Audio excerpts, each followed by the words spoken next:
Assalamualaikum warahmatullahi wabarakatuh. Perkenalkan, nama saya Rizky Warnasya dengan NPM 228201051 dari Paralel B. Di sini saya akan melakukan resume materi PSI minggu ke-13 yang berjudul Acquiring IS and Application.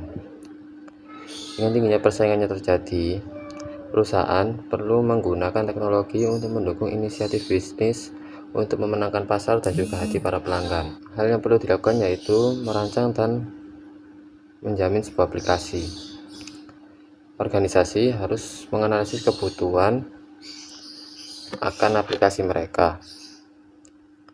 Kemudian setiap aplikasi harus jelas dalam hal biaya dan juga manfaatnya. Untuk biaya, ada biaya nyata, yaitu biaya tetap, total biaya kepemilikan, dan juga biaya tidak berwujud. Kemudian dalam manfaat, yaitu dibagi dua, yaitu ada manfaat yang nyata dan juga tidak berwujud. Kemudian perlu adanya evaluasi dalam investasi tersebut. Kemudian ada sebuah strategi yang digunakan untuk memperoleh aplikasi tersebut. Yang pertama yaitu dengan membeli aplikasi atau melakukan sewa aplikasi dari misalnya menyewa aplikasi dari pengembang software, kemudian diinstal di lokal perusahaan, atau menggunakan penyedia layanan aplikasi atau ASP. Kemudian bisa menggunakan software open source ataupun bisa membuat atau mengembangkan sendiri. Kemudian ada pro dan kontra ketika kita membeli aplikasi. Yang pertama yaitu untuk keuntungannya sendiri, banyak jenis software yang siap untuk dipakai. Kemudian software tersebut juga bisa dicoba.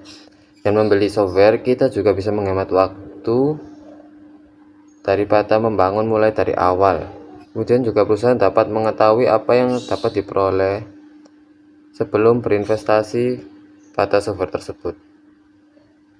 Kemudian juga bisa mengurangi biaya karena bisa menghindari mempekerjakan personel untuk sebuah proyek khusus.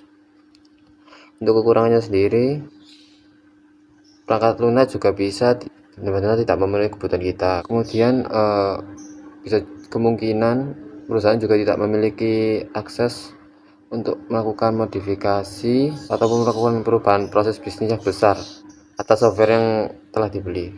Kemudian yang terakhir yaitu mungkin software juga akan sulit untuk diintegrasikan dengan sistem.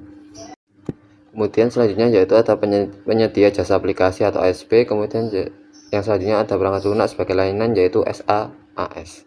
Kemudian ada pengembangan sistem bagian proses yaitu ada traditional approach yaitu SDLC.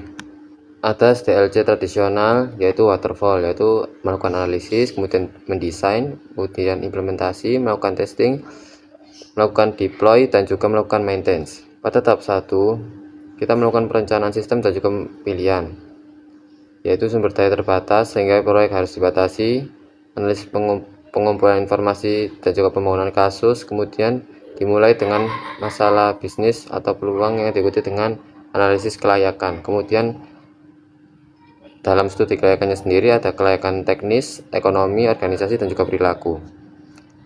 Kemudian tahap 2 yaitu ada analisis sistem, yaitu yang pertama mengumpulkan persyaratan, kemudian ada pemodelan data, yang ketiga ada pemodelan proses dan juga logika. Kemudian tahap 3 ada desain sistem. Yang keempat adalah implementasi dan operasi sistem, yaitu mengubah desain menjadi sistem kerja. Yang keempat yaitu melakukan strategi konversi.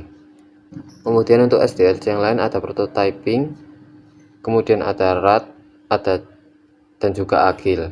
Sekian resume materi PSI minggu ke-13. Mohon maaf jika ada kesalahan dalam penyampaian materi. Sekian dari saya. Wassalamualaikum warahmatullahi wabarakatuh.